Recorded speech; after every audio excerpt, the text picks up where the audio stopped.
আল্লাহ রব্বুল আলামিন বললেন, এই গরমকে বান্দা ভয় পেও না, এটা কিছুই না, এটা কিছুই না। কুল নারু জাহান্নামা আশাদ্দু হাররা। নবী মুনাফিকদেরকে বলে দেন, কাপুরুষদেরকে বলে দেন, যুদ্ধের ময়দানে গেলি না বেঈমান, আল্লাহর রাস্তায় ফিরে চলে গেলি, 5 ওয়াক্ত নামাজের সেজদা দিতে মন চাইল না, নাফরমান, দুনিয়ার গরমকে ভয় করে না, বরং শুনে নাও, এর বিপরীতে আল্লাহর বন্দিগি ছেড়ে দেওয়ার কারণে যেই জাহান্নামে যেতে হবে, সেই জাহান্নামের আগুনের গরম অনেক অনেক বেশি তীব্র হবে। যুবক বন্ধু, নওজোয়ান, সারা রাতের এই উলঙ্গ ছবি দেখার পরিণতি কিন্তু জাহান্নাম।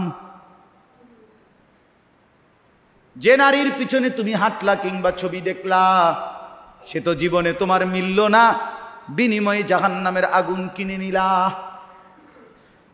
লাউ কানু ইয়াফকাহুন, আল্লাহ বলে, হায় বান্দা, তোমরা যদি বুঝতা, আমার কথাটা যদি বুঝতা, কত না ভালো হতো, যে জাহান্নামের আগুন বড় তীব্র।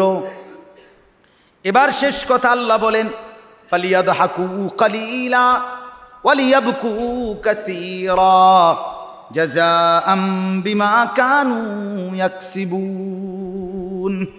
আল্লাহ তাআলা এবার ফলাফল বললেন 82 নম্বর আয়াতে। আল্লাহ বললেন, বন্ধু, মুনাফিকরা, বেঈমানরা, দুনিয়ার মধ্যে যারা ষড়যন্ত্র করে, মিথ্যা বলে, নয় সয় করে আপনার আল্লাহর বন্দিগি থেকে ফিরে চলে আসছে, আল্লাহ বলেন, তাদেরকে বলেন, দুনিয়ার জীবনে কিছুটা সময় তারা হাসা নেক, আর তারা তাদের এই মন্দ কৃতকর্মের কারণে খুব বেশি পরিমাণ জাহান্নামের আগুনে হাসরের ময়দানে কাঁদবে।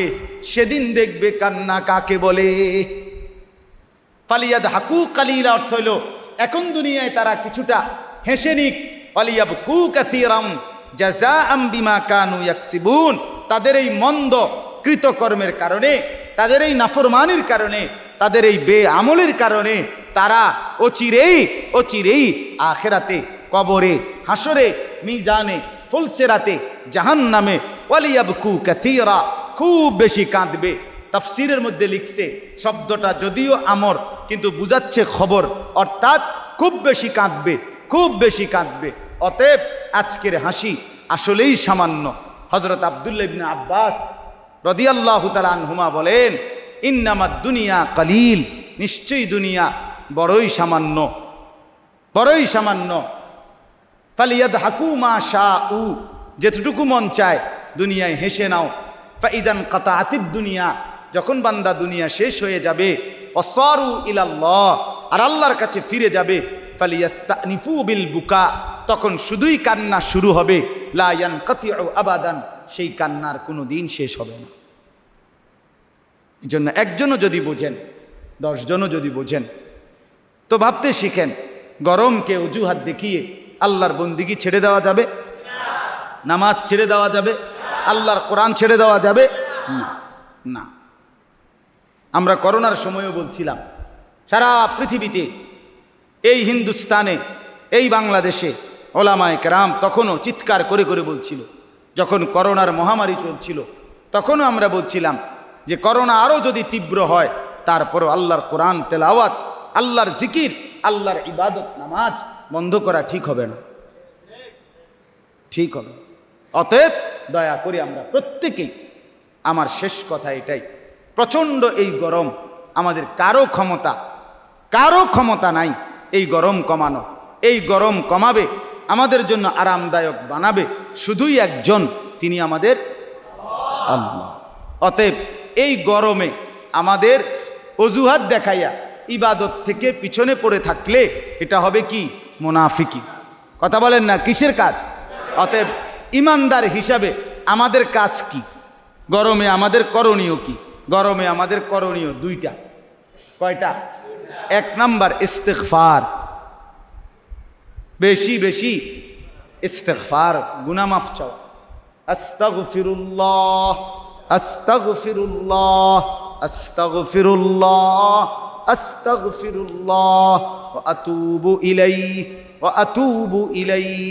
রব্বুল আলামিন বলেন, ইস্তাগফিরু রাব্বাকুম ইন্নাহু কানা গাফফারা ইউরসিলিস সামাআ আলাইকুম মিদরারা। আল্লাহ বলে, বান্দা তোমরা তোমাদের রবের নিকট ইস্তিগফার করো, তিনি মাফ করে দিবেন।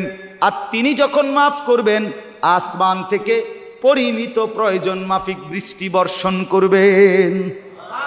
এজন্য ইস্তিগফার করলে গরম কমবে, প্রয়োজন মাফিক বৃষ্টি নামবে। আস্তাগফিরুল্লাহ, আস্তাগফিরুল্লাহ, আস্তাগফিরুল্লাহ, আস্তাগফিরুল্লাহ, আস্তাগফিরুল্লাহ, আস্তাগফিরুল্লাহ। আর 2 নাম্বার হলো আল্লাহর নবী সাল্লাল্লাহু আলাইহি ওয়াসাল্লাম বলেন, ইন্না শিদ্দাতাল হাররি মিন ফাইহি জাহান্নাম, নিশ্চয়ই তীব্র গরম জাহান্নামের নিঃশ্বাস। কার নিঃশ্বাস? ফাবরিদহা বিসসালাহ। অতএব সেই জাহান্নামের নিঃশ্বাসের এই তীব্র গরমকে ঠান্ডা করো বিসসালাহ, নামাজের মাধ্যমে। কিসের মাধ্যমে? তাইলে গরম ঠান্ডা করো কিসের মাধ্যমে? ফজর, জোহর, আসর, মাগরিব, এশা নামাজের মাধ্যমে, সেজদার মাধ্যমে। তাইলে আল্লাহর রহম আসবে, আল্লাহর দয়া আসবে। এজন্য বেশি বেশি ইনশাআল্লাহ ইস্তিগফার করেন এবং 5 ওয়াক্ত নামাজ সহ অতিরিক্ত আরও নফল নামাজ আপনি আমি সবাই পড়বার চেষ্টা করেন। আল্লাহ তাআলা আমাদেরকে তৌফিক দান করেন, কবুল করেন। আজকের এই ইসলাহি মজলিসে আল্লাহ তাআলা বরকত দান করেন। আপনারা যারা কষ্ট করে এসেছেন, আল্লাহ আপনাদের প্রত্যেককে উত্তম বিনিময় দান করেন।